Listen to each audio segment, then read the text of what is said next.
খাও খাও কাটতে না খাবেন খাও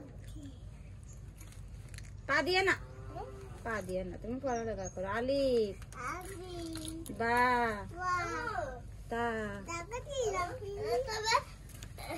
পথ দিয়ে গাড়ি চলে দেখো না পথ দিয়ে গাড়ি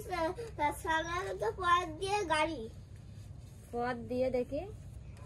পথ দিয়ে চলে গাড়ি এই যে লিখেছে পথ দিয়ে চলে গাড়ি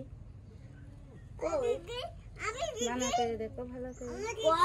পথ ভাইয়া দেখাও একটু লেখা আব্বু লেখা কি দেখ পা তুমি ও গাড়ি না ভাইয়া একটু দেখাও এক নজর নিচে করে একটু ওই যে দেখেছো